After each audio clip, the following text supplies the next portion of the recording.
ब्रह्म परमं साक्षादनाद्यन्तमतावृतम् सर्वेषामपि भावानां प्राणस्थित्यप्ययोद्भवः उच्चावचेति भूतेषु दुर्ज्ञेयमकृतात्मभिः उपासते त्वां भगवन् याथा तस्येन ब्राह्मणाः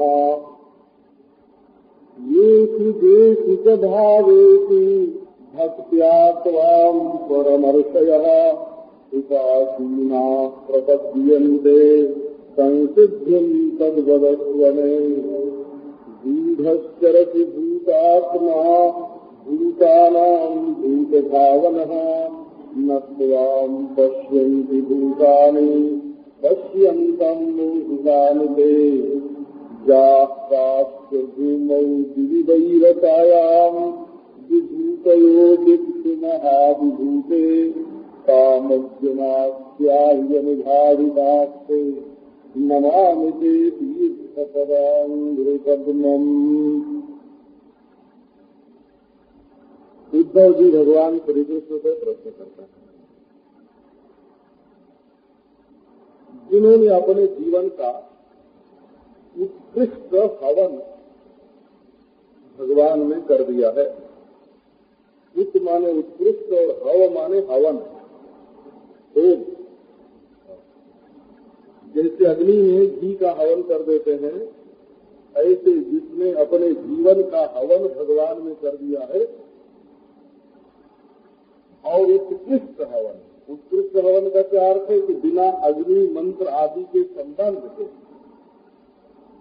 भाव से ज्ञान से जिसने ये जान लिया है कि मेरा जीवन परमात्मा के सत सुख आनंद रूप जीवन से जुड़ा नहीं है, उसका नाम हुआ उद्धव।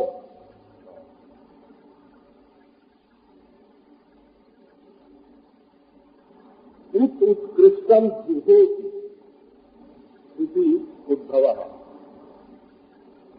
जिसने उत्कृष्ट हवन किया है, आत्मसमर्पण कर दिया है भगवान में,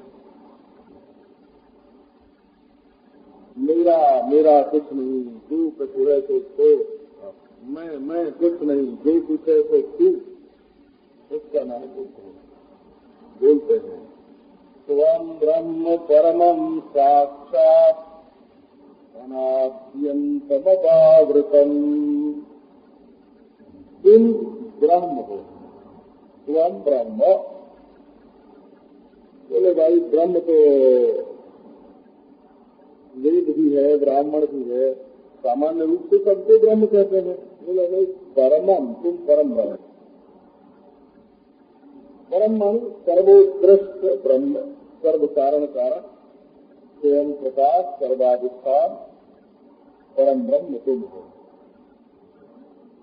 बोले ब्रह्म को कई लोग जानते मानते तो नहीं, लेकिन ऐसा मानते हैं कि परोक्ष है कहीं। परस्तात् अक्षेभ्यः परोक्षः इंद्रियों से परे है। आंख बंद करके सोचते हैं कोई ब्रह्म है, बड़ा भारी ब्रह्म है, फैला हुआ ब्रह्म है, बड़ी उम्र वाला ब्रह्म है? ऐसा ऐसा ब्रह्म है। बोले नहीं, साक्षात छिपा हुआ ब्रह्म नहीं, प्रगट ब्रह्म तुम हो, साक्षात। बोले फिर साक्षात होगा तो जन्म मरण वाला होगा कि भाई अनाद्यंतम, न आदि है न अंत है, आदि अंत से रहित माने जन्म मरण से रहित ब्रह्म और साक्षात है। तो बोले कि बिल्कुल साक्षात हो गए और जन्म मरण से रहित हो गए, ऐसा होना तो संभव नहीं है। जो इंद्रियों से साक्षात विषय बनेगा उसका जन्म मरण होगा। बोले नहीं, अपावृतम, आवरण भंग हो जाने से तुम साक्षात हो। जब तक अविद्या का आवरण है तब तक साक्षात अपरोक्ष आत्मा होने पर भी लोग तुम्हें पहचान नहीं सकते, और अविद्या का आवरण भंग हो जाता है तब पहचान लेते हैं। अपावृतम माने आवरण रहितम, आवरण से रहित है, स्वतंत्र है। सर्वेषामपि भावानां प्राणस्थित्यप्ययोद्भवः। बोले मैं तो व्यक्ति हूँ, तो बोले व्यक्ति नहीं, माने मैं तो व्यक्ति माने समझो, ये व्यक्ति शब्द बड़ा मजेदार है। व्यक्ति माने व्यंजन, व्यंजन खाते हैं ना, खट्टा मीठा, खट्टा मीठा सरबरा, तरह तरह के व्यंजन बना के जो खाते हैं उसी को व्यक्ति बोलते हैं। व्यंजनम, व्यंजनम व्यक्ति, व्यंजन का नाम ही व्यक्ति है। जो विशेष रूप से अंजन माने प्रकट हो गए, अंजु व्यक्ति रक्षण कांति गति को। तो व्यंजन वो है जो जीभ है, जीभ को तरह तरह से जो स्वाद देता है उसको व्यंजन बोलते हैं, और आंख को जो तरह तरह से स्वाद देता है उसको व्यक्ति बोलते हैं, है ना। ये व्यक्ति जो है ना, ये आंख का व्यंजन है। आंख का भोग, जैसे जीभ के लिए तरह तरह के रसीले पदार्थ, चटपटे पदार्थ होते हैं, वैसे आंख के लिए भी तरह तरह के रसीले और चटपटे पदार्थ होते हैं। इसका नाम होता है व्यक्ति। जीभ के भोग का नाम व्यंजन और आंख के भोग का नाम व्यक्ति। तो ये मैं तो व्यक्ति हूँ कि नहीं, संसार में कितने व्यक्ति हैं, क्या स्थावर या क्या जंगम। सर्वेषामपि भावानां प्राणस्थित्यप्ययोद्भवः। प्राण पाठ है। संसार में जितने भाव हैं, स्थूल अथवा सूक्ष्म, प्रगट अथवा अप्रगट, सबकी रक्षा, सबकी स्थिति, सबकी उत्पत्ति और सबका प्रलय आप में ही होता है। अर्थात सबके उपादान कारण आप ही हैं। सबकी रक्षा आप करते हैं, सब आप में स्थित हैं, सब आप में ही पैदा होते हैं और सब आप में ही समा जाते हैं। आप जगत के अभिन्न निमित्त उपादान कारण हैं, आपसे जुदा और दूसरा कोई नहीं है। उच्चावतेषु भूतेषु दुर्ज्ञेयम् अकृतात्मभिः उपासते त्वाम् भगवन् याथा तस्येन ब्राह्मणा। उच्चावतेषु भूतेषु, चाहे कोई छोटा भूत हो चाहे बड़ा भूत, भगवान के सिवाय अगर कोई चीज मालूम पड़ती है तो उसका नाम होता है भूत। बोला, ये शास्त्र की बस मर्यादा ही समझ लो। ये वेदांत शास्त्र का सिद्धांत है कि यदि तुम्हें तुम्हारी दृष्टि में भगवान के सिवाय कुछ दिखता है तो क्या है?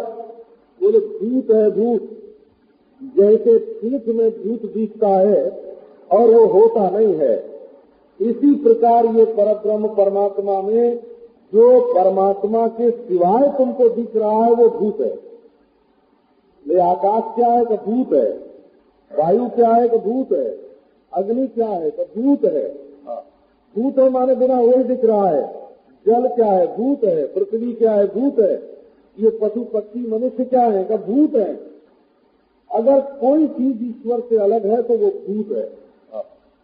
भूत ही सर्वोपरि है। भूत माने पैदा हुआ और मरने वाला। जो किसी दिन पैदा हुआ और किसी दिन मर जाएगा उसका नाम भूत है। तो ये भूत कई किस्म के होते हैं। भूत भी होती है, भूतानी भी होती है, भूत का बेटा भी होता है। ऐसे हमारे एक महात्मा थे वृंदावन में, पलटू बाबा उनका नाम था। तो कहते थे भूत भी है, भूतानी भी है। भूत, भूतानी, उसका बेटा, उसकी बेटी, यही सब तो सृष्टि है। तो चाहे भूत छोटा हो चाहे बड़ा, सब में भगवान बैठे हुए हैं। बोले तो भूत में सब लोग पहचान क्यों नहीं लेते? दुर्ज्ञेयम अकृतात्मभिः। जिन्होंने महात्माओं का संग करके और अपने इंद्रियों को और मन को वश में करके आत्मशुद्धि प्राप्त नहीं की है, आत्मज्ञान प्राप्त नहीं किया है, वे लोग इन भूतों में परमात्मा को पहचान नहीं सकते। उन्हें भूत ही दिखते हैं, परमात्मा नहीं। भगवान ने ये डरावना रूप धारण इसलिए किया, भूत रूप धारण इसलिए किया कि लोग इधर से जरा डरें। ये भगवान का काल रूप है। इसको देखना छोड़ करके मेरे असली स्वरूप को देखें, ये खेल करने के लिए ये सृष्टि का रूप प्रकट किया है। दुर्ज्ञेयम अकृतात्मभिः। महात्माओं का संग करके जिसने अपने मन पर विजय प्राप्त नहीं की है, मन को शुद्ध नहीं किया है, वो इन भूतों में रहने वाले परमात्मा को पहचान नहीं सकता। पहचानते थे देखो नामदेव जी, भले बने हो लंबकनाथ। कहीं रास्ते में जंगल में जा रहे तो देखा बड़ा भारी भूत, जोजन भर भरा, माथा आकाश में और पांव धरती में और जोजन जोजन भर के हाथ दिखाए। देखा तो दूसरा कोई हो तो डर जाए। उन्होंने कहा पहचान गया महाराज, पहचान गया, भले बने हो लंबकनाथ। तो जो अपने मन को वश में करके सत्संग करके शुद्धांतकरण हो गया है, वो इन भूतों में भगवान को देखता है। और जिसका अंतःकरण शुद्ध नहीं है वो भगवान में भूतों को देखता है ना। उसको भगवान नहीं दिखते, भूत दिखते हैं। उपासते त्वाम भगवन् याथा तथ्येन ब्राह्मणाः। एक पुस्तक थी वो, एक महात्मा थे पहले मेरठ जिले में, उन्होंने हिंदी में उर्दू में एक किताब लिखी थी, उसका नाम था सच्चिदानंद का अनुभव। बहुत मजेदार थे, रोचक थी बोले। तो उसमें ये लिखा था कि ये महाश्मशान क्षेत्र रहा है, शंकर जी का महाश्मशान क्षेत्र रहा है। और ये अद्वैत श्मशान में जहाँ दूसरा कोई है ही नहीं, ये सब मुर्दे ही नाच रहे हैं, हंस रहे हैं, खेल रहे हैं, पैदा हो रहे हैं, मर रहे हैं, ब्याह कर रहे हैं, जनेऊ कर रहे हैं, ये सब मुर्दे में। ऐसी शंकर जी ने सब साधना की है कि ये मुर्दे ही जो हैं, ये नाच रहे, हंस रहे, खेल रहे, बोल रहे, ऐसी सब साधना हो रही है। उपासते त्वाम भगवन् याथा तथ्येन ब्राह्मणा। हे भगवान, तुम्हारे यथार्थ स्वरूप को ब्राह्मण माने ब्रह्मज्ञानी, जो वेद के यथार्थ अभिप्राय को जानते हैं। ब्राह्मण शब्द का यह अर्थ है जो वेद के यथार्थ तात्पर्य को जानते हैं। वेद तात्पर्य विदः ब्राह्मणाः। वे भगवान की कैसी उपासना करते हैं कि यथा तथ्येन त्वाम उपासते, यथार्थ रूप से तुम्हारी उपासना करते हैं। वो जानते हैं इंद्रम मित्रम वरुणम अग्निमाहु, एक ही परमात्मा को इंद्र कहते हैं, मित्र कहते हैं, वरुण कहते हैं, अग्नि कहते हैं। वही राम है, कृष्ण है, विष्णु है, शिव है, उसके सिवा दूसरा कोई नहीं है। यथार्थ रूप से वेद तात्पर्य वेदता ब्राह्मण गण सर्व रूप में तुम्हारी उपासना करते हैं। येषु भावेषु भक्त्या त्वाम परमर्शयः उपासीना प्रपद्यन्ते संसिद्धिम तद्वत्व में। अब ये बात बता रहे हैं कि बड़े बड़े ऋषि लोग, परमर्षि लोग, ये ऋषियों के बहुत सारे भेद होते हैं। एक ब्रह्मर्षि होते हैं, एक राजर्षि होते हैं, एक देवर्षि होते हैं, एक परमर्षि होते हैं, एक कांडर्षि होते हैं।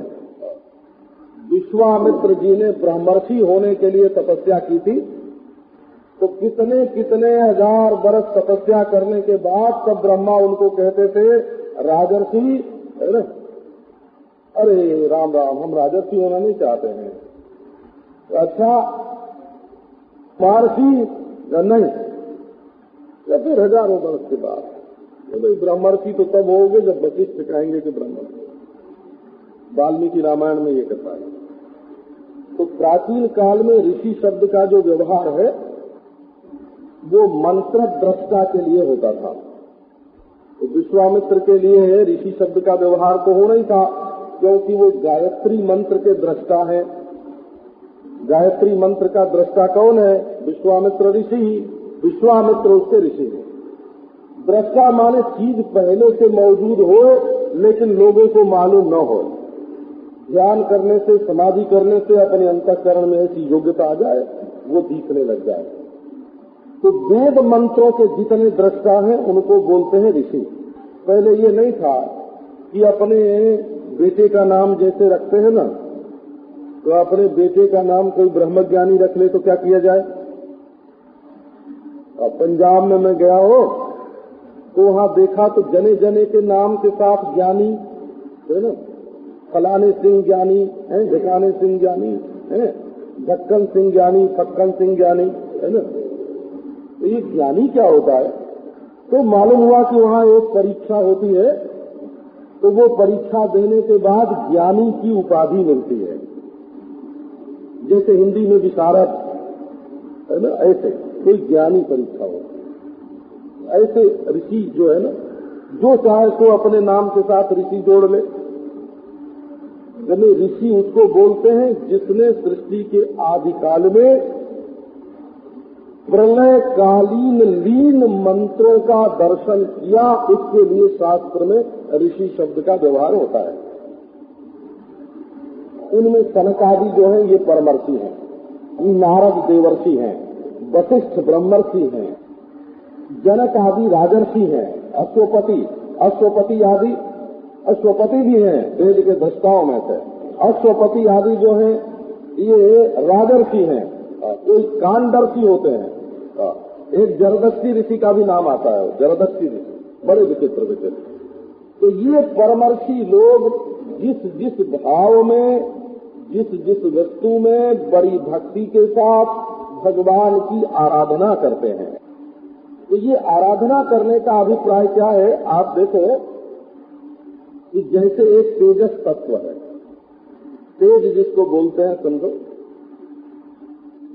तो है तो सब जगह, लकड़ी में भी है, आपके शरीर में भी है, मकान में भी है, धरती में भी है, पानी में भी है।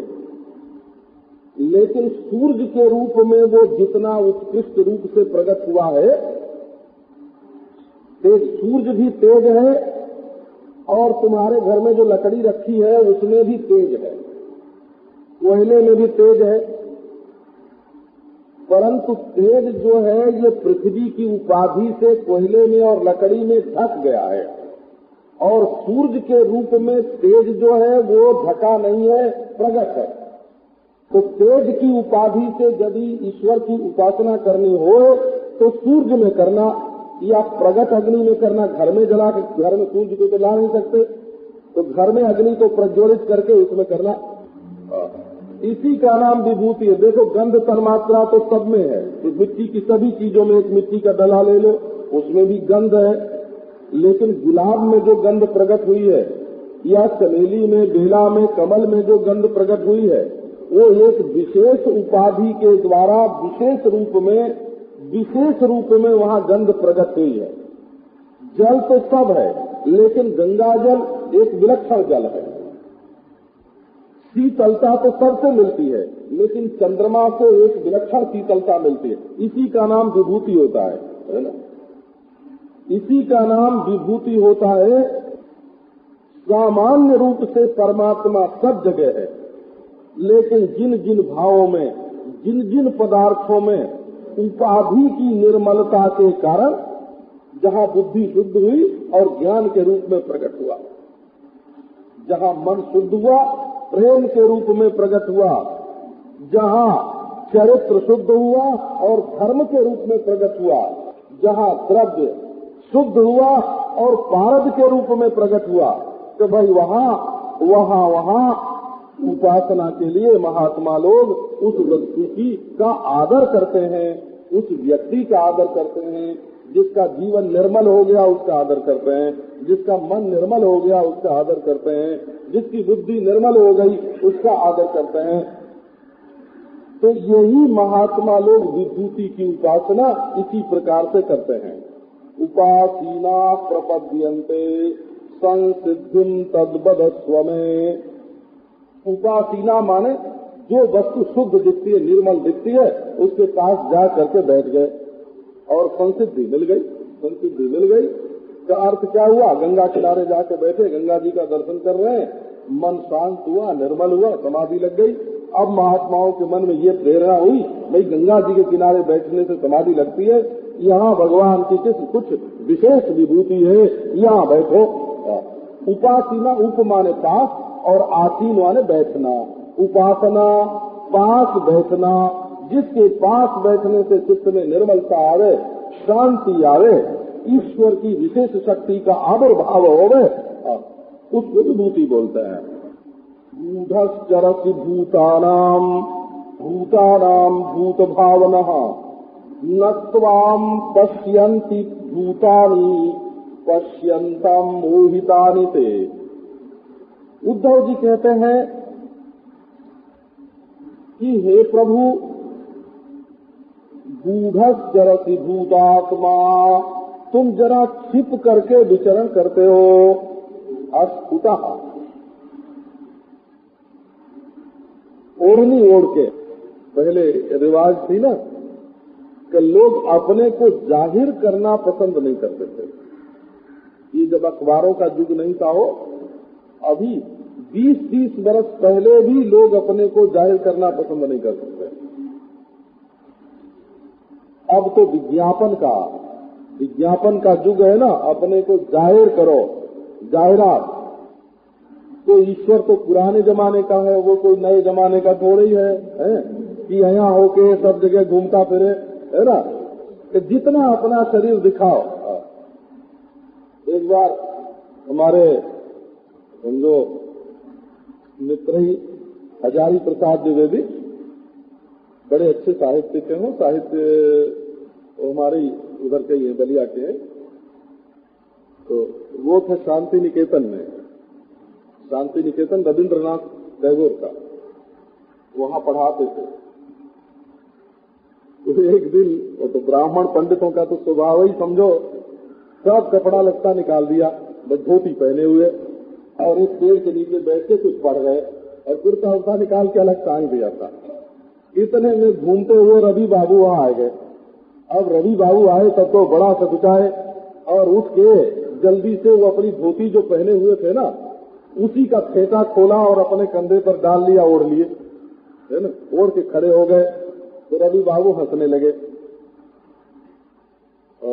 तो बोले कि कोई शर्म करने की कोई बात नहीं है, संस्कृत पढ़े लिखे पंडित को और अंग्रेजी पढ़ी लिखी लड़की को आधा नंगे रहने का हक जन्म से ही प्राप्त है।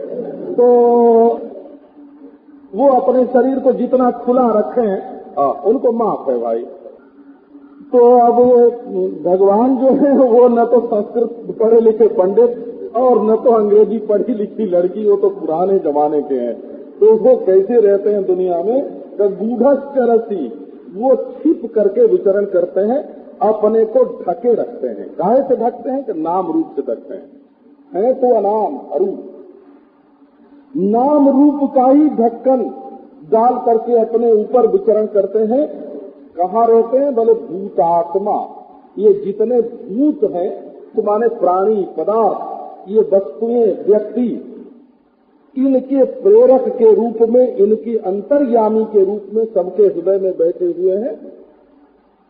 और भूतानाम, भूत भाव सबके प्रेरक भी हैं और सबके जन्मदाता भी हैं। तीन बात इसमें कही गई है। एक तो संपूर्ण प्राणियों और पदार्थों के जन्मदाता हैं, दूसरे सबके अंतर्यामी हैं, तीसरे सब में छिप करके ही विचरण करते हैं। न त्वाम पश्यन्ति भूतानि पश्यन्तम मोहितानि ते। तो भाई फिर जब सब में है तो सब लोग उनको देखते क्यों नहीं? तो देखते इसलिए नहीं है कि भूतानि त्वाम न पश्यन्ति। सब जगह भगवान है और भगवान सबको देख रहे हैं। पश्यन्ता हैं और सबको देख रहे हैं और सबको वो एक एक छींका आनंद का भी दे रहे हैं। ऐसा कोई आदमी नहीं है जिसको 24 घंटे में थोड़ा बहुत मजा न दें। थोड़ा बहुत मजा भी देते हैं, थोड़ा बहुत ज्ञान भी देते हैं और थोड़ा बहुत सद्भाव भी देते हैं, सच्चरित्रता भी देते हैं। ऐसा नहीं है कि जिंदगी दिन भर सब दुष्चरित्र ही रहे और दुर्भाव ही रहे और अज्ञान ही रहे और दुख ही रहे, ऐसा नहीं। सब जगह रह करके सबको कुछ न कुछ पास से रहते हैं और सबको देखते रहते हैं, सबको सत्ता स्फूर्ति दे रहे हैं। परंतु ते मायया, ते तव मायया मोहितानि भूतानि पश्यन्तम त्वाम न पश्यन्ति। परमात्मा तो सबको देख रहा है, लेकिन लोग परमात्मा को नहीं देखते क्योंकि उसकी माया से मोहित हो गए हैं। अलग अलग नाम तो उनकी समझ में आता है और अलग अलग रूप भी समझ में आता है, लेकिन सब नामों में और सब रूपों में जो परमात्मा है वो उनकी समझ में नहीं आता। वो तो सबको टुकुर टुकुर देख रहा है। एक भक्त जी थे, वो कहते थे, बहुत आनंद से, देखो परमात्मा तो सबको देख रहा है और सबको चाह भी रहा है और सबसे प्यार भी कर रहा है। भगवान ने इसीलिए कुर्ता नहीं पहना हो, कुर्ता, कमीज, कोट कुछ नहीं पहना, खुली छाती अपनी खुली रखी और दोनों हाथ फैला के रखा। आओ आओ मेरे प्यारे जीव, आओ मेरे हृदय से लग जाओ। अनादिकाल से प्रतीक्षा कर रहे हैं कि ये संसार में भटकते जीव भगवान की ओर चले, भगवान के हृदय से लगे। वो तुम्हारी इंतजार में हैं, वो तुम्हारी प्रतीक्षा कर रहे हैं, तुम्हारे ऊपर आशा लगाए हुए हैं कि ये जीव कभी न कभी घूम फिर करके हमारी ओर आवेंगे। वो तुम्हारी प्रतीक्षा में है, आशा लगाए हुए हैं। लेकिन मनुष्य को ये पता ही नहीं चलता कि हमारा कोई सच्चा प्रेमी है, हमारी इंतजार कर रहा है, हमारे लिए हाथ जीव को हम अपने हृदय से लगावे। जीव को इस बात का पता ही नहीं चलता है। क्यों? तो वो दूसरी ओर देखने लगा, वो तो माया की ओर देखने लगा, जादू का खेल, जादू का तमाशा, नाम रूप देखने लगा। तो जाकाश्च भूमौ विविधैरसायां विभूतयो दिक्षु महाविभूते ताम मह्यमाख्याह्यनुभावितास्ते नमामि ते तीर्थ पदांघ्रि पद्मम्। हे महाविभूते, महाविभूते का अर्थ है कि और किसी की विभूति हो तो एक एक जगह प्रकट होए। महाविभूति का अर्थ है जिसकी विभूति सर्वत्र है। देह में, इंद्रियों में, मन जिसकी विभूति है। शरीर में देखो, शरीर में अनेक विभूति मिलेगी। इंद्रियाणाम मनश्चास्मि, बुद्धिर्बुद्धिमताम चाम, बुद्धिर्बुद्धिमताम अस्मि, बुद्धि के रूप में भी है। हमारे शरीर में भी भगवान है बोला, तो उसकी विभूतियां तो प्रकट ही हैं। इसलिए भगवान को कहते हैं महाविभूते। पृथ्वी में, स्वर्ग में, रसातल में, दिशाओं में जितनी भी विभूतियां आपकी फैली हुई हैं और आपके अनुभाव से, आपकी किसी शक्ति से संयुक्त हैं, जिनमें जिनमें आपने अपनी कोई शक्ति भर दी है, उनका आप वर्णन कीजिए। नमामि ते तीर्थपदांघ्रि पद्मम, हे तीर्थपद, जहाँ जहाँ भगवान के चरण पड़ते हैं वहाँ वहाँ तीर्थ हो जाता है। तो हे तीर्थपद, हम आपके अंघ्रि पद्म को मन पाद पद्म को, चरण कमल को नमस्कार करते हैं। श्री भगवान वाचो एवमेतदहं पृष्टः प्रश्नं प्रश्नविदाम्बर युजुत्सुना विनशने सपत्नैरर्जुनेन वै ज्ञात्वा ज्ञातिबधं गर्ह्यम् अधर्मं राज्य हेतुकम् ततो निवृत्तो हन्ताहं हतोऽयमिति लौकिकः स तदा पुरुषव्याघ्रो युक्त्या मे प्रतिबोधितः अभ्यभासतमामेवं यथा त्वं रणमूर्धनि। भगवान श्री कृष्ण उद्धव जी से कहते हैं कि उद्धव, तुम प्रश्न वेत्ताओं में श्रेष्ठ हो, क्योंकि प्रश्न करना भी सबको नहीं आता है। ऐसा नहीं समझना कि पूछने में क्या रखा है।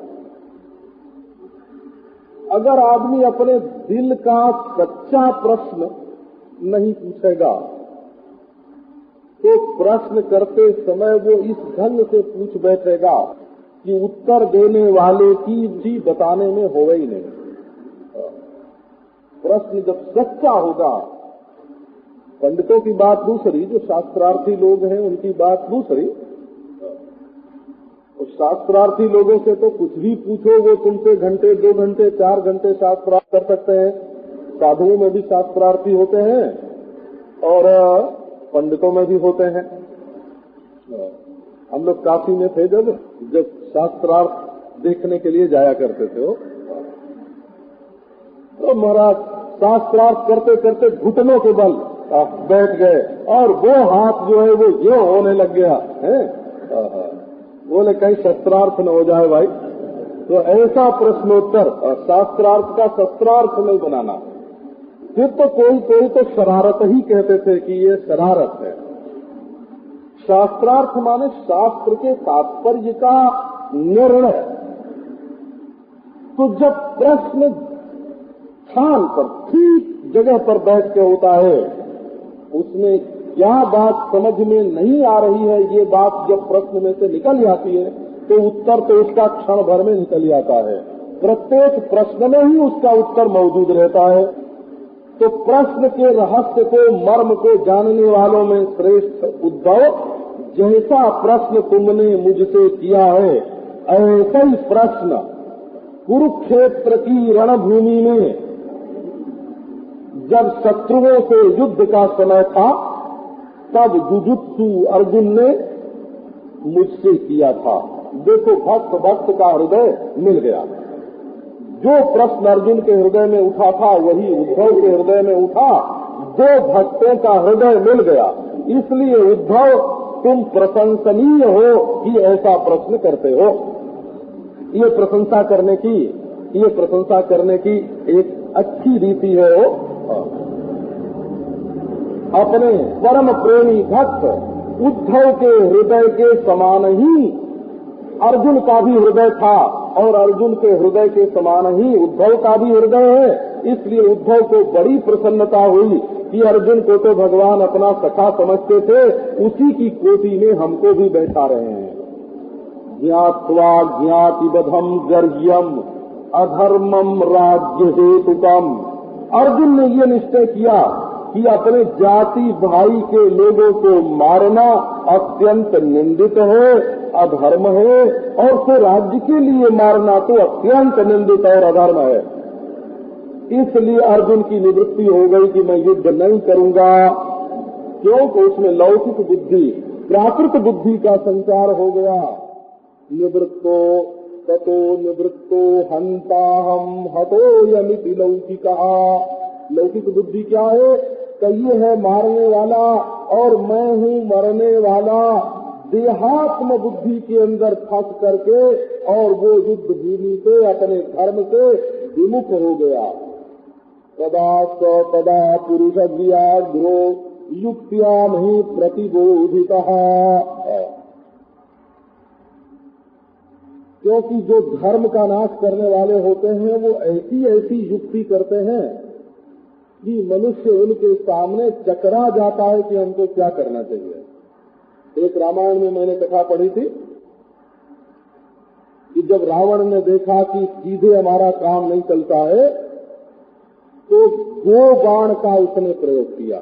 गो बाण ऐसे ऐसे बाण चलाए कि उनमें से गाय निकले और गाय निकल निकल करके बानरी सेना की ओर दौड़े और बानरों को मारे। अब तो श्री रामचंद्र लक्ष्मण धनुष बाण हाथ में लिए खड़े कि गाय पर बाण कैसे चलावे। विभीषण ने देखा कि अब सत्यानाश हुआ है ना। अब ये धर्म बुद्धि जो है धर्म बुद्धि नाश का कारण बनेगी।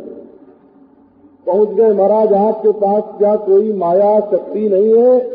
कहे तो बोले व्याघ्र बाण आपके पास है कि नहीं? कहे कि आप 2 बाण पर व्याघ्र बाण चलाइए। बाण पर बाण।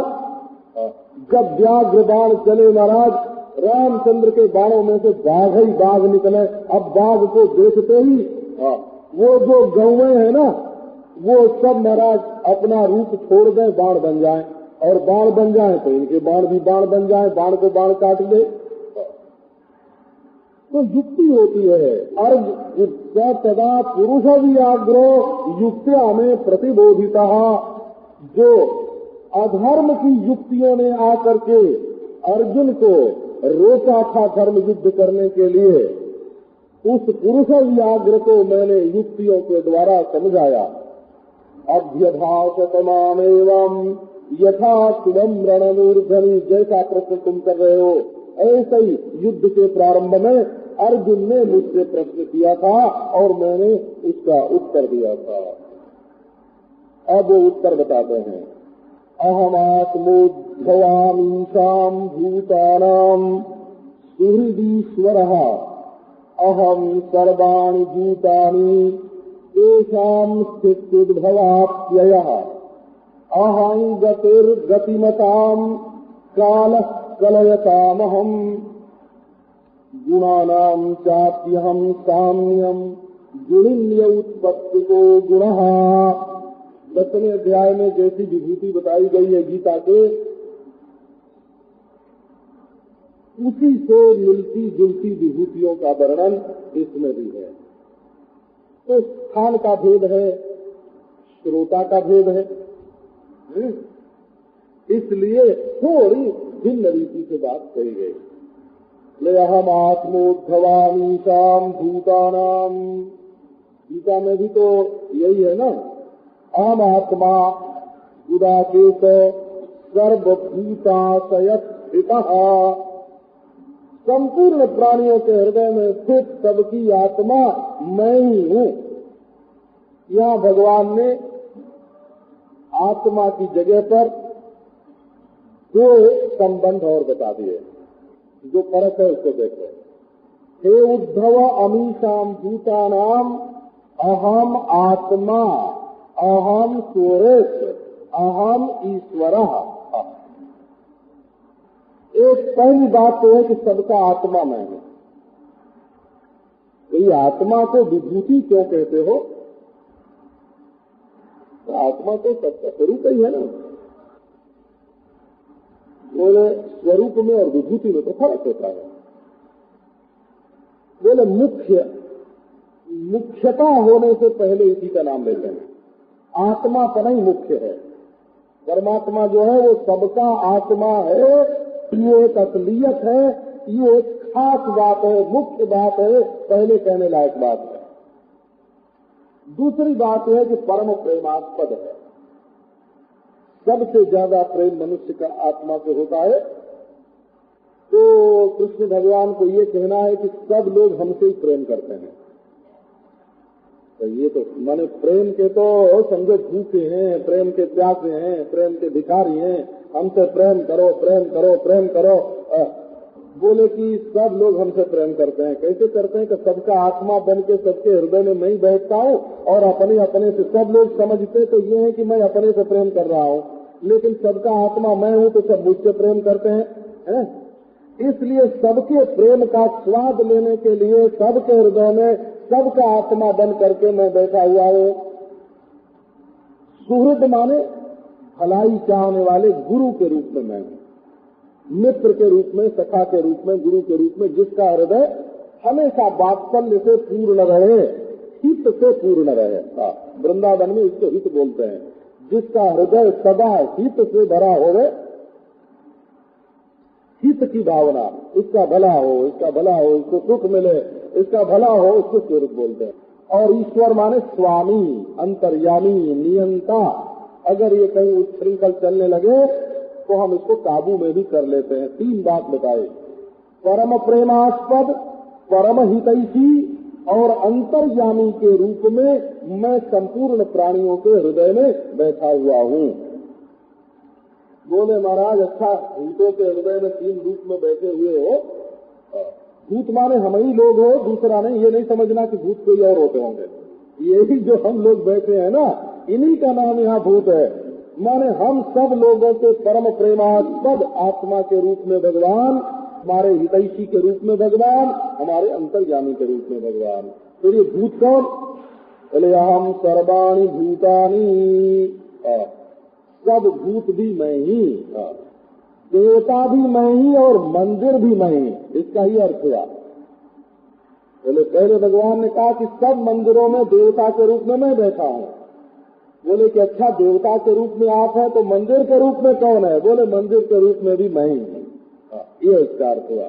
मैं ही देवता और मैं ही मंदिर, मैं ही पुजारी और मैं ही पूज्य। तेषां स्थित्युद्भवाप्ययः। बोले बाबा देखने में तो ये आता है कि इस पत्थर से मंदिर बनता है, पंचभूत से मनुष्यों का शरीर, प्राणियों का शरीर बनता है, तो आप कैसे? बोले कि ये जो पंचभूत है इनकी उत्पत्ति, स्थिति और प्रलय सब मुझ में होता है, इसलिए उपादान कारण होने के कारण सब मैं ही हूँ। अब विशेष विभूति का वर्णन करते हैं। अहं गतिर्गतिमताम् कालः कलयतामहम् गुणानां चाप्यहं साम्यं गुणिन्यौत्पत्तिको गुणः। जितने चलने वाले पदार्थ हैं, गति वाले पदार्थ हैं, उनमें मैं गति बन करके बैठा हूँ। कोई चीज हिलती है ना, तो हिलना उसका क्या है? बोले भगवान, एक पेड़ की ओर देखो, एक पत्ता हिल रहा है, एक फूल नाच रहा है। ये फूल में जो नृत्य है वो क्या है? वो पत्ते में जो स्पंदन है वो क्या है? बोले जितने गतिशील पदार्थ हैं उनमें गति बन करके मैं बैठा हूँ। गति माने शरणागति भी होता है। सब लोग मेरी ओर आ रहे हैं, जितने चल रहे हैं सब मेरी ओर आ रहे हैं। और भगवान ने जो अपने 12 विशेषण बताए हैं ना गीता में,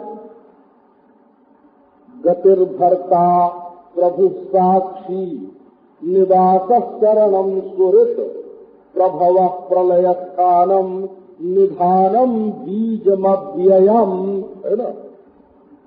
ये भगवान ने 14 स्थान जो बताए हैं, 14 है, 12 नहीं 14 है। गतिर्भर्ता, प्रभु साक्षी, निवास शरणम सुहृत, प्रभव प्रलय स्थानम, निधानम बीजमव्ययम। ये भगवान, उसमें गति कौन है? तो भगवान है। गति माने ज्ञान, गति माने मोक्ष, गति माने प्राप्ति, गति माने गमन, सब भगवान की ओर जा रहे हैं। काल कलयतामहम्। और जैसे गडेरिया भेड़ की गिनती करता है, आप लोग तो शहर के रहने वाले क्या जानते होंगे, बड़ी मुश्किल होती है वो, जब हजारों भेड़ें होती हैं और 10 गडेरिये हैं, 10 गडेरियों के हजार भेड़ हैं, सब एक साथ मिल के चरती हैं।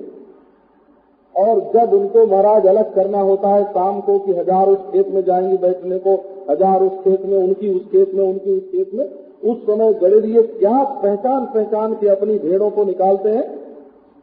1000 की 1000 गिन भी ली और अपनी अपनी भेड़ों को अलग कर लिया। आप देखेंगे तो सब एक तरीके मालूम पड़ेंगे, पर गडरिये पहचानते हैं कि ये हमारी है, ये हमारी है, ये हमारी है। जैसे गडरिये अपने भेड़ को गिन गिन करके निकालते हैं, वैसे महाराज ये काल जो है ना, काल, ये काल क्या है कि ये संसार में जो उसकी भेड़े है ना, भेड़े, उनको गिन गिन के इस सेकंड में कौन मरना चाहिए गिन के निकाल लेता, पांव पकड़ के खींच लेता है। गलयताम बसी कुर्बताम, संसार के प्राणियों को वश करने वालों में सबसे बड़ा कौन का काल है, काल। भगवान कहते हैं मैं काल हूँ, कालोस्मि लोक क्षेत्र प्रवृद्धा। सबकी गिनती कर रहे हैं, उम्र की गिनती, सबकी उम्र काल गिनता रहता है, कब पूरी हुई, कितनी बढ़ रही है, कितनी घट गई, कोई गलती कभी नहीं होती। गणना करने वालों में काल है। गुणानाम चाप्यम साम्यम, गुण जो है सत्व रज तम, इनमें कौन बोले समता। ये अद्भुत है। ये जो सत्वगुणी पुरुष है वो रजोगुणी और तमोगुणी को बहुत खराब समझते हैं, और जो रजोगुणी है वो सत्वगुणी को और तमोगुणी को खराब समझते हैं। सत्वगुणी को भी निकम्मा समझते हैं और तमोगुणी को भी निकम्मा समझते हैं। एक रजोगुणी भोग विलास में लगा हुआ बड़ा भारी कोई सेठ होगा ना, तो वो बाबा जी को तो, महात्मा को तो कहेगा कि भिखमंगे लोग धरती के भार हैं, है ना। और जो निकम्मा होगा उसको कहेगा कि आलसी है। वो सत्वगुणी की भी निंदा करेगा और तमोगुणी की भी। और तमोगुणी जो होगा वो कहेगा ये किस्मत के मारे दिन भर खटते रहते हैं, देखो हमको तो दास मलुका कह गए, सबके दाता राम, हमारे घर में तो ऐसे ही रोटी पहुंच जाती है, कौन मेहनत करे। वो रजोगुणी तमोगुणी सत्वगुणी दोनों की निंदा करेगा, और सत्वगुणी लोग रजोगुणी तमोगुणी दोनों की निंदा करते हैं। कई भोग विलास में फंसे हुए गिरफ्ती लोग राम राम राम से काम, ये तीनों आपस में लड़ते हैं। पर इनमें जो साम्य है ना, सब में एक परमात्मा है। उस साम्य के रूप में एक जो समता सब में है, बोले प्रलय काल में एक तो समता रहती है, वो समता नहीं, सृष्टि काल में जो समता है उस समता के रूप में भगवान है। आलसी में भी राम है, भोगी में भी राम है, साधु में भी राम है। साधु स्वपित पापेषु सम बुद्धिर विशिष्यते, चाहे कोई साधु हो चाहे पापी हो बाबा, सब में परमात्मा है। ये साम्य जो है बुद्धि में, ये सर्वोपरि है, ये परमात्मा की विभूति है। गुणिन्य उत्पत्ति को गुणा, और गुणी लोग जो है महाराज, इसका एक अर्थ यह है कि आकाश में शब्द, वायु में स्पर्श, अग्नि में रूप, ये सब गुणी में माने पदार्थों में जो औत्पत्तिक जन्म सिद्ध जो गुण है तो मैं। दूसरा है औत्पत्तिक गुण, समझो चिड़िया में उड़ने का गुण, ये मनुष्य में नहीं होता ना, चिड़िया में होता है। वो औत्पत्तिक मान जन्म से ही गुण है। और मछली में पानी में तैरने का गुण, इनको सीखना नहीं पड़ता है। चिड़िया को उड़ना सीखना नहीं पड़ता, और मछली को पानी में तैरना सीखना नहीं पड़ता, अपने आप ही आ जाता है, औत्पत्तिक है। अरे ईश्वर को पहचानना तो देखो, चिड़िया में उड़ने का जो गुण है ना वो ईश्वर है, ईश्वर। मछली में जो तैरने का गुण है वो ईश्वर है। प्रत्येक गुणी पदार्थ में जो जन्म से ही उसमें गुण रहता है, तो गुणिनाम अप्यहम सूत्रम महताम समानहम सूक्ष्माणाम अप्यहम जीवो दुर्जयानाम हम मनः। दूसरे जो गुणी हैं उनमें मैं सूत्रात्मा हूं। समझो, गुण कहते हैं बांधने की जो रस्सी है, एक त्रिगुणित है, 3 गुना एक रस्सी है, तो उसमें जो एक एक सूत है ना, उसी से तो 3 गुण बनते हैं। तो जैसे एक सूत होने से ही एक एक एक 3 हो जाता है, ऐसे जिस एक सूत्र के रहने से संसार में सारे पदार्थ गुणी बनते हैं, वो मैं हूँ। और महताम च महानहम, और महान जो बड़ी बड़ी चीजें हैं उसमें मैं महत तत्व हूँ। महान माने बुद्धि, समष्टि बुद्धि। बड़ी चीजें दुनिया में जितनी बड़ी चीजें हैं उनमें सबसे बड़ी चीज क्या? बोले किसी ने कहा सोना बड़ा, किसी ने कहा चांदी बड़ा है, ऐसे बड़ा बड़ा बड़ा बताते गए। भगवान कहते नहीं, सबसे बड़ी चीज बुद्धि है, और वो बुद्धि समष्टि की बुद्धि मैं हूँ। माताम च मानम सूक्ष्माणाम अप्यहम जीवो, और अत्यंत सूक्ष्म जो पदार्थ हैं उनमें बोले भगवान ने कहा कि मैं जीव हूँ, जीव से सूक्ष्म और कोई नहीं है, यही सबको देखता है। और दुर्जयानाम हम मनः, जिनको जीतना मुश्किल है उनमें भगवान ने कहा मैं मन हूँ।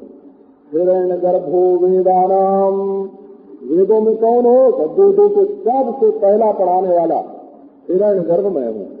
हिरण्य गर्भ नहीं, वेदों को सबसे पहले पढ़ाया। मंत्राणाम प्रणव त्रिवृत, मंत्रों में कौन हो तुम? तो प्रणव हूँ मैं, ओंकार अकार उकार मकार, त्रिवृत जो प्रणव है वो मंत्रों में मैं हूँ। माने बिना ओंकार के, ओंकार जो है यही मंत्रों का हेतु है।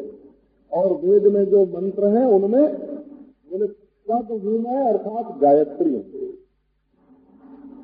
पदानी माने 3 पद होता है ना, पदंच पदंच पदम च पदानी। पदानी माने त्रिपदा, त्रिपदा माने गायत्री। मैं गायत्री हूँ। इंद्रोहम सर्वदेवानाम वसूनामस्मि हव्यवात, देवताओं में मैं इंद्र हूँ और वसुओं में मैं अग्नि हूँ। हव्यवात माने अग्नि। आदित्यानाम हम विष्णु हूँ, रुद्राणाम नीललोहितः, आदित्य के पुत्रों में मैं विष्णु हूँ और रुद्रों में मैं नील लोहित रुद्र हूँ। 11 रुद्रों में से नील लोहित रुद्र वेदों में प्रसिद्ध है। ब्रह्मर्षीणाम भृगुरहम, राजर्षीणाम अहम मनुः, देवर्षीणाम नारदोहम, हविर्धान्यस्मि धेनुषु। ब्रह्मर्षियों में मैं भृगु हूँ, राजर्षियों में मैं मनु हूँ, देवर्षियों में नारद हूँ और गायों में मैं कामधेनु हूँ। हविर्धानी माने कामधेनु। सिद्धेश्वराणाम कपिलः, सुपर्णोहम पतत्रिणाम, प्रजापतीनाम दक्षोहम, पितॄणाम अमर्यमा। सिद्धेश्वरों में मैं कपिल हूँ और पक्षियों में गरुड़ हूँ, प्रजापतियों में दक्ष हूँ और पितरों में अर्जमा नाम का पितर हूँ। माम विद्युद्धव दैत्यानाम प्रहलादमसुरेश्वरम, उद्धव दैत्यों में मैं प्रहलाद नाम का असुरेश्वर हूँ। सोमम नक्षत्र औषधीनाम, नक्षत्र और औषधियों में उनका राजा मैं सोम चंद्रमा हूँ। धनेशम यक्ष रक्षसाम, यक्ष और राक्षसों में मैं धनेश कुबेर हूँ। ऐरावतम गजेन्द्राणाम यादसाम वरुणम प्रभुम, गजेंद्रों में मैं ऐरावत हूँ जो समुद्र में से निकला था अमृत के साथ, उनमें मैं उनका स्वामी वरुण हूँ। ततताम द्युमताम सूर्यम मनुष्याणाम च भूपतिम, और जो तपाने वाले और चमकने वाले हैं उनमें मैं सूर्य हूँ और मनुष्यों में जो पृथ्वी की रक्षा करने वाला भूपति है वो मैं हूँ। उच्चैस्रवास्तुरंगाणाम धातूनामस्मि कांचनम, यमः संयमताम चाहम, सर्पाणामस्मि वासुकी। घोड़ों में मैं उच्चैस्रवा हूँ और धातुओं में मैं कांचन हूँ और मृत्यु के कारणों में मैं यम हूँ और सर्पों में मैं वासुकी हूँ। नागेन्द्राणाम अनंतोहम, मृगेन्द्र श्रृंगिदष्ट्रिणाम, आश्रमाणाम अहम तुर्यो, वर्णानाम प्रथमो नग। नागेंद्रों में मैं अनंत नाग हूँ और सिंह और दाढ़ वालों में मैं मृगेंद्र हूँ और आश्रमों में चौथा आश्रम संन्यास हूँ और वर्णों में प्रथम वर्ण ब्राह्मण हूँ। तीर्थानाम श्रोतसाम गंगा, समुद्र सरसामहम, आयुधानाम धनुरहम, त्रिपुरघ्नो धनुष्मताम। तीर्थ और बहने वाले जल में मैं गंगा हूँ और सरोवर के रूप में जो जल रहता है उनमें मैं समुद्र हूँ और आयुधानाम धनुराम त्रिपुरघ्नो धनुष्मताम, आयुधों में मैं धनुष हूँ और धनुर्धारियों में मैं त्रिपुर का नाश करने वाला जो शंकर है, रुद्र है, जिसने त्रिपुरासुर को मारा, सात्विक राजस तामस तीनों पुरियों का संहार जिसने किया, वो मैं हूँ। धिष्ण्यानाम अस्म्यहम मेरुर गहनानाम हिमालयः वनस्पति नाम अश्वत्था औषधि नाम हम जवः। रहने के जितने स्थान हैं उनमें मैं मेरु हूँ और जिनमें जाना कठिन है ऐसे स्थानों में मैं हिमालय हूँ और वनस्पतियों में मैं अश्वत्थ हूँ, पीपल, और औषधि नाम हम जवः, औषधियों में मैं जव हूँ।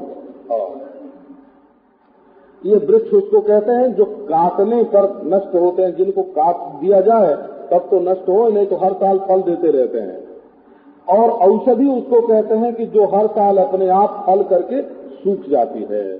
तो फल करके सूख, फल दे करके सूख जाने वालों में, औषधियों में मैं जव हूँ। इसको बहुत शांत भोजन, शांत वृत्ति का भोजन यव को मानते हैं। हो हविष्य अन्न। पुरोधसाम वशिष्ठो हम ब्रह्मिष्ठानाम बृहस्पति, पुरोहितों में मैं वशिष्ठ हूँ और वैदिकों में मैं वेद के वेदार्थनिष्ठों में मैं बृहस्पति हूँ। स्कंदो हम सर्वसेनान्याम, सेनापतियों में मैं स्कंद हूँ। अग्रणीयाम भगवान जहा, और संपूर्ण अग्रणियों में मैं ब्रह्मा हूँ। यज्ञानाम ब्रह्म यज्ञो हम व्रतानाम अभिहिंसनम, यज्ञों में मैं ब्रह्म यज्ञ हूँ और व्रतों में मैं अहिंसा हूँ। वायुवग्न्यर्काम्बुवागात्मा शुचीनाम अप्यहम शुचि, और शोधक जितने पदार्थ हैं, शुद्ध करने वाले हैं, उनमें भगवान बताते हैं कि हवा मैं हूँ, हवा लगने से चीज स्वयं शुद्ध हो जाती है, और आग मैं हूँ, और सूर्य मैं हूँ, और जल मैं हूँ, और वाणी मैं हूँ, और मन भी मैं हूँ, ऐसा भी कहते हैं। तो ये क्या है? तो देखो कई चीजें ऐसी होती हैं जो धरती में पड़ी रहे, सूख जाए तो अपने आप शुद्ध हो जाते हैं। कई चीजें ऐसी होती हैं, हम लोगों के घरों में पहले ऐसा था कि जैसे बर्तन होते थे ना, बर्तन, तो कभी कुत्ता खा जाता था बर्तन में, तो उस बर्तन को आग में जला के, उसको ये मिट्टी पानी से मांजने से वो शुद्ध नहीं होगा, वो आग में जलाने से शुद्ध होगा। ऐसा अपनी तरफ क्या, पराशर स्मृति में, धर्मशास्त्र में जो पवित्र करने के विधान बताए हुए हैं, उनमें से ये है कि अगर कुत्ता सरीखा जानवर कोई बर्तन को अशुद्ध कर जाए तो उसको फिर से आग में जला के तब उसकी शुद्धि होती है, पानी और मिट्टी से नहीं होती है। अच्छा, कई चीजें होती हैं, वो कभी अपनी कुदृष्टि किसी पर पड़ जाए, आंख अशुद्ध हो गई ना, आंख अशुद्ध हो गई तो उसको कैसे करना, तो सूर्य की ओर देख लेने से फिर आंख की शुद्धि हो जाती है। कई चीज पानी में धो लेने से, कपड़े में कोई दाग लग गई, शरीर पर कहीं लेप हो गया कोई, तो वो पानी में धो लेने से शुद्ध हो जाते हैं। कई वस्तु ऐसी होती है जिसकी शुद्धि अशुद्धि के बारे में लौकिक दृष्टि से नहीं जाना जा सकता, तो ब्राह्मण अपनी जबान से कह दे कि ये शुद्ध है, ये यज्ञ में काम लेने लायक है, तो वो शुद्ध हो गई। कई वस्तु ऐसी है कि जब मन मान ले कि ये पवित्र है, तब उसको पवित्र मान के खाना पीना काम में लाना। अगर मन में शंका बनी रहे कि इसमें कुछ गंदगी है, तो उस चीज का उपयोग नहीं करना चाहिए। तो सब पवित्र पदार्थों में पवित्र करने वाले वायु, अग्नि, सूर्य, जल, वाणी और मन के रूप में परमात्मा ही बैठा हुआ है। योगानाम आत्म संरोधो मंत्रोस्मि विजिगीषताम आनीक्षिकी कौशलानाम विकल्प ख्यातिवादिनाम तो भाई योग तो बहुत है। भगवान कहते हैं उसमें जो मन का बिल्कुल रुक जाना समाधि है। योगश्चित्त वृत्ति निरोधा, वृत्तियों का जो निरोध है वो निरोधात्मक योग मेरी विभूति है। मंत्रोस्मि विजिगीषताम, और जो लोग दूसरों पर विजय प्राप्त करना चाहते हैं वो जो सलाह मशविरा करते हैं ना आपस में, जो मंत्र बनाते हैं, नीति बनाते हैं, वो नीति जो है जिससे जीत होती है, जीत कराने वाली नीति मैं हूँ। आनवीक्षिकी कौशलानाम, बोले कौशल तो बहुत है, अपनी कुशलता दिखा देना तो हम इस काम में बड़े निपुण हैं। कोई रसोई में बड़ा कुशल होता है, रसोई बनाने में, कोई मशीन बनाने में बड़ा निपुण होता है, कोई मकान बनाने में बड़ा निपुण होता है, कोई महाराज कमाऊ पूत होता है, पैसा कमाने में बहुत निपुण होता है, कुशल है। तो भाई बड़े कुशल हैं। बोले कुशल के भीतर जो भाव है उसका नाम कौशल। तो सबसे बड़ा कौशल कौन सा है? तो भगवान ने बताया आन्वीक्षिकी। आन्वीक्षिकी माने आत्मा और अनात्मा, इन दोनों का अन्वीक्षण करके अलग अलग कर लेना कि ये देह है और ये आत्मा है। देह से अपने आत्मा को अलग निकाल लेना, यही सबसे बड़ा कौशल, यही सबसे बड़ी कुशलता है। विकल्पख्यातिवादिनाम, महाराज कोई कहते हैं कि आत्मख्याति है, कोई कहते हैं सत्ख्याति है, आत्मख्याति असत ख्याति ही, कोई कहते हैं कि विज्ञान ही संसार के रूप में प्रकट हुआ है, कोई कहते हैं शून्य ही संसार के रूप में प्रकट हुआ है। तो विज्ञान संसार के रूप में प्रकट हुआ है, ये विज्ञानवाद की आत्मख्याति है, और शून्य ही संसार के रूप में प्रकट हुआ है, ये शून्यवादियों की शून्य ख्याति है। तो इस प्रकार से तरह तरह की ख्याति जो सिद्धांत है, अन्यथा ख्याति है, कोई मानते हैं वेदांती लोग दिखता है, जाहिर होता है, वो किस ढंग से जाहिर होता है, इस बात को लेकर के माने पर ये जगत कैसे प्रकट हुआ है, शून्य में कि विज्ञान में कि ब्रह्म में कैसे प्रकट हुआ है, इसके संबंध में जितने वाद विवाद हैं, उन सब वाद विवादों में जो विकल्प है ना, विकल्प है ऐसा नहीं ऐसा, ऐसा नहीं ऐसा, ऐसा नहीं ऐसा, ये जो कल्पना शक्ति की प्रचुरता है, उस विकल्प के रूप में भगवान कहते हैं कि मैं हूँ।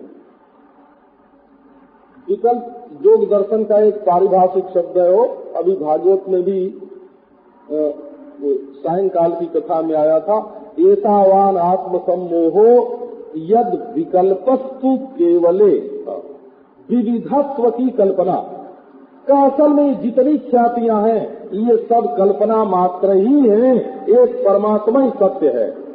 तो ये विविधता की कल्पना के रूप में उदय होने वाला जो परमात्मा है, जिस अधिष्ठान सत्ता से विविधम कल्प्यते, जिस अधिष्ठान सत्ता से विविध प्रकार की कल्पना होती है, वो अधिष्ठान सत्ता मैं।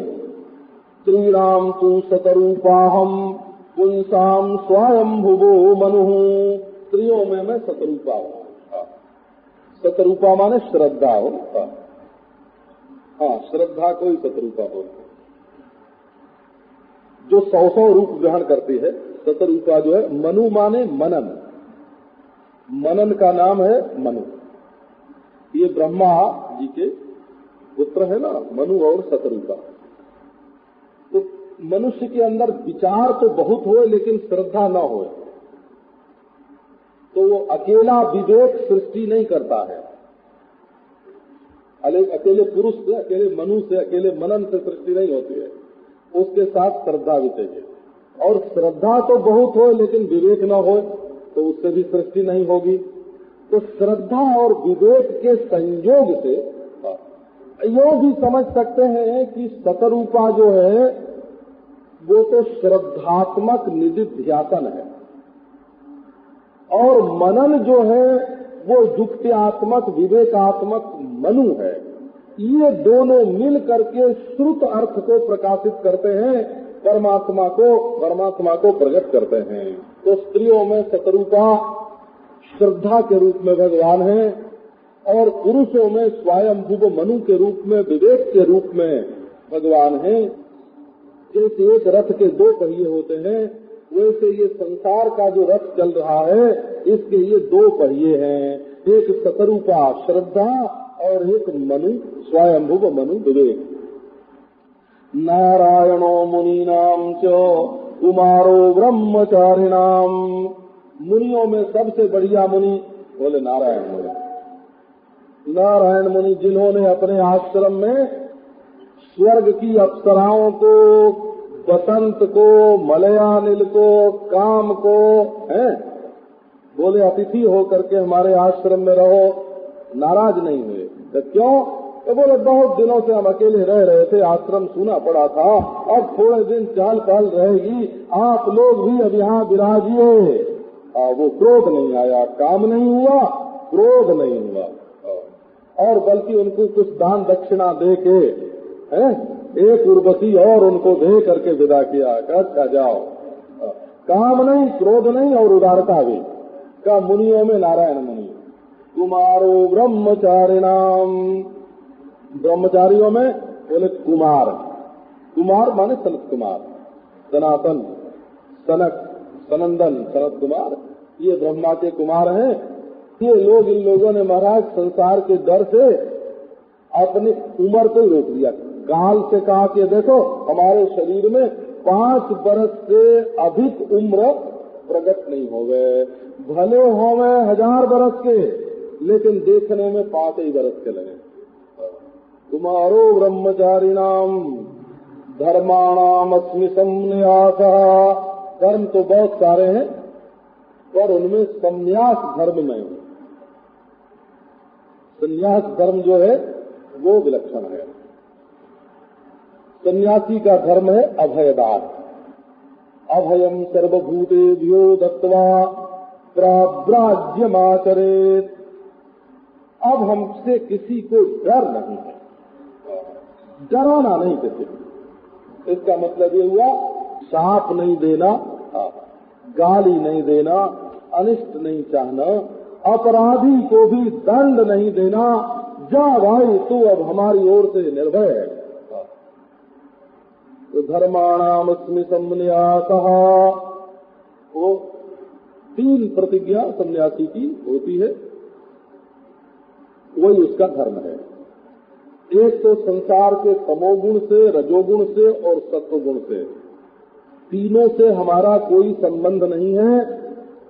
तीनों में बरतते हुए भी, देह इंद्रियादि के द्वारा तीनों में बरतते हुए भी हम तीनों से जुदा हैं।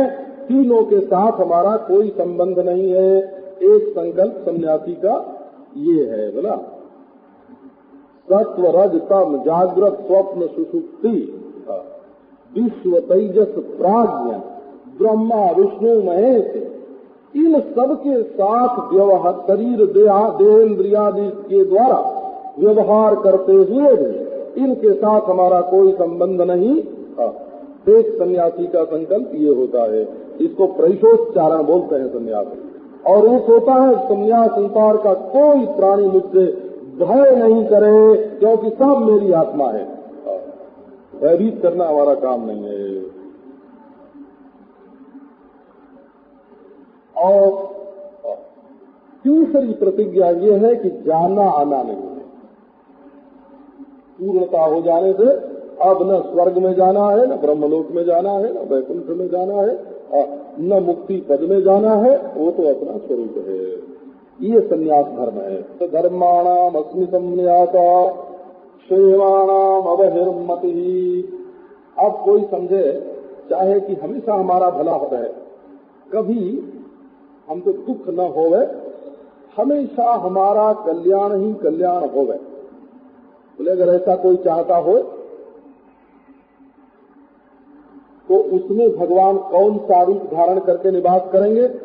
बोले अबहिर्मति ही, बुद्धि बाहर न जाए। दुर्गा पाठ के कवच में आया है, पदम एकम न गच्छेतु यदि छेद शुभम आत्मना। अगर अपना भला चाहते हो तो एक कदम भी चलो मत। बोले बिना चले तो रहा नहीं जाता। कवचे नावृतो नित्यम जत्र जत्र गच्छति। दुर्गा कवच जो है उसको धारण कर लो, फिर चाहे जहां जाओ। तो ये बताते हैं कि अबहिर्मति ही, बहिर्मुखता छोड़ करके अंतर्मुख हो करके रहो तो देखो कोई दुख नहीं है। अपने मन को मोड़ करके रहो, संसार में कोई दुख नहीं है। वो आपको सुनाया ना कि एक बार हम लोग जेठ की दोपहरी में एक महात्मा के पास गए, तो वो तो गंगा किनारे उनकी कुटिया बनी हुई थी, उसमें चारों तरफ वृक्ष थे, छाया थी, कुटिया में वो बैठे हुए। बोले भाई बाहर गर्मी है? कहाँ गर्मी तो बहुत है महाराज बाहर। तो बोले भीतर हो जाओ, है ना, भीतर हो जाओ माने हमारी कुटिया में आ जाओ, है ना। और उनका क्या मतलब, बाहर अगर गर्मी मालूम पड़ती है संसार में तो भीतर हो जाओ, अंतर्मुख हो जाओ, अपने हृदय में हो जाओ। अपने हृदय में हो जाने से बढ़ करके, अंतर्मुख हो जाने से बढ़ करके अपने कल्याण का दूसरा मार्ग नहीं है। दुज्ञानाम सुनृतम मौनम मिथुनानाम अगस्त्वहम। अच्छा, गुप्त साधना क्या है? गुप्त से गुप्त साधना जो छिपा करके रखने लायक है। बोले भाई दो ही बात है, बोलो तो प्यारा बोलो, प्रिय बोलो, और नहीं तो चुप रहो। बस ये दो बात अगर जिंदगी में तुमने अपना ली तो तुमको जीवन का गुप्त मंत्र मालूम हो गया। गुज्यानाम सुनृतम, सुनृतम माने प्रिय, मौनम, बोलो तो प्रिय बोलो, नहीं तो मौन रहो। कटु बोलने की अपेक्षा तो न बोलना ही अच्छा है। निपुणानाम अगस्त्वहम। और संसार में जो जोड़े हैं स्त्री पुरुष, उनमें सबसे बढ़िया जोड़ा कौन है? बोले ब्रह्मा का। तो ब्रह्मा का जोड़ा क्यों सबसे बढ़िया? तो आप कभी देखते हैं ब्रह्मा के साथ किसी स्त्री का चित्र आपने देखा है कभी? जोड़ा है, सृष्टि तो करते हैं ना। मनु और शतरूपा दोनों ही उन्हीं के शरीर में से निकले हैं। शतरूपा कहाँ से निकली? तो ब्रह्मा के बाएं अंग से, और मनु कहाँ से निकले? तो ब्रह्मा के दाहिने अंग से। तो उनके बाएं और दाहिने अंग में स्त्री पुरुष दोनों समाये हुए हैं। तो सबसे बढ़िया स्त्री पुरुष कौन है ना? जिनका अलगाव न मालूम पड़े। अलगाव न मालूम पड़े माने कभी मतभेद न हो। मन मिलाए के जो रहे, मन मिलाए के जो रहे। हाँ, जो ब्रह्मा जो है उसमें पति और पत्नी, स्त्री और पुरुष, ये दोनों अलग अलग नहीं है। वो वेद में स्त्री पुरुष का जो वर्णन आया है बहुत विलक्षण है। अमोहमस्मि सात्वम, मैं आकाश हूँ, तुम धरती हो। सामाहमस्मि ऋक्त्वम, मैं सामवेद का संगीत हूँ और तुम ऋचा हो, ऋग्वेद की ऋचा हो। जैसे ऋचा और संगीत जुदा नहीं है, जैसे पृथ्वी और आकाश जुदा नहीं है, इसी प्रकार पति पत्नी तो वो सर्वश्रेष्ठ हैं, वो सर्वश्रेष्ठ हैं जो एक में मिल गए, समा गए। जहाँ द्वैत में एकत्व हो गया उसका नाम बढ़िया जोड़ा है। संवत्सरोऽस्म्यनिमिषाम् ऋतूनां मधुमाधवौ मासानां मार्गशीर्षोऽहम् नक्षत्राणां तथाभिजित। जो बिना पलक गिराए चलते रहते हैं उनमें मैं संवत्सर हूँ। संवत्सर वर्ष, साल, है ना। एक पलक के लिए भी रुकता नहीं, चलता रहता है। और ऋतुओं में बोले मैं मधु माधव बसंत ऋतु हूँ, और महीनों में मैं मार्गशीर्ष हूँ, और नक्षत्रों में अभिजित हूँ। अभिजित नक्षत्र जो है वो पृथक नक्षत्र नहीं होता है। उत्तराषाढ़ का एक चरा और श्रवण का एक चरण, ये दो नक्षत्रों का एक एक चरण मिला करके अभिजित नक्षत्र बनता है। हाँ, वो नक्षत्र होने पर भी 27 के अंदर गिना गया नहीं है, 28वां है, सबसे जुदा है। जो उसी नक्षत्र में स्थित होता है ना, वो विजय को प्राप्त होता है, विजयी होता है, ये काल से परे ले जाता है। अच्छा, अब और जो प्रसंग है विभूति का, वो कल ये विभूति वाला प्रकरण पूरा कर देंगे, और परसों रविवार को नंदोत्सव करेंगे। नंदोत्सव सुनावेंगे, वो मंगलमय।